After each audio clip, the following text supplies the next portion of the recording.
Bonjour monsieur, que puis-je faire pour vous? Alors, bonjour madame, moi je viens vous voir parce que j'ai des problèmes intestinaux et mon généraliste qui comprend pas bien ce qui s'est passé ou ce qui se passe m'a conseillé d'aller voir un spécialiste. Le problème c'est qu'en regardant pour un rendez-vous, j'ai vu qu'il n'y en avait pas avant 6 mois et en plus de ça, il n'y en a pas non plus qui sont autour de chez moi. Je dois faire 60 km pour aller voir le premier qui a un rendez-vous. Donc ça m'embête un peu et je viens vous faire part de ce problème-là. D'accord, mais malheureusement monsieur, je comprends très très bien votre souci, mais le gros problème dans les hôpitaux actuellement, c'est qu'il y a une pénurie terrible de personnel.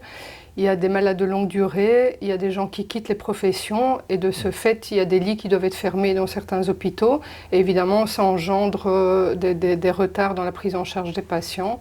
Et donc voilà ce qui explique un petit peu la longueur pour avoir des rendez-vous.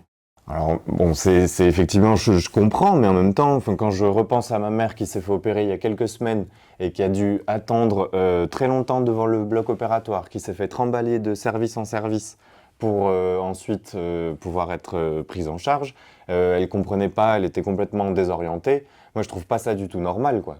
Je comprends tout à fait, monsieur. Et c'est vrai que nous courons tout le temps, dans tous les sens. Et je vous assure, moi, chaque jour, je suis prise entre deux choses. Je suis fière de faire mon métier.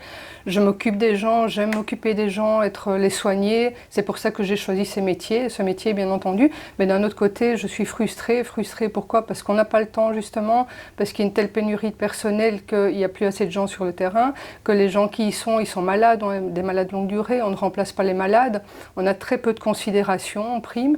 Et le peu de temps qui nous reste où on pourrait s'occuper ou être au chevet du patient, eh bien malheureusement, on prend un temps dingue à devoir remplir des choses sur les ordinateurs, à cocher des cases et à faire de l'administratif. Est-ce que vous avez des solutions par rapport à ça? Parce que ça fait quand même un certain temps que ça dure et ça va devenir de plus en plus compliqué, quoi. Voilà, bah écoutez, des solutions, en tout cas des idées, on en a tout plein, mais toutes elles convergent vers un même interlocuteur qui est le politique. Voilà, et il faut absolument que des budgets soient dégagés pour le non-marchand. Il faut que les politiques nous entendent. C'est très important. Il est vraiment grand temps pour le non-marchand.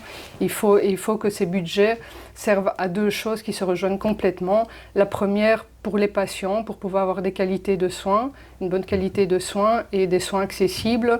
Et bien entendu, pour le personnel, pour avoir des conditions de travail tenables et aussi que les métiers soient attractifs et tenables dans le temps. Et pour chercher des solutions, vraiment, moi, je vous invite à venir avec nous le 7 novembre. Il y a une grande manifestation du non-marchand.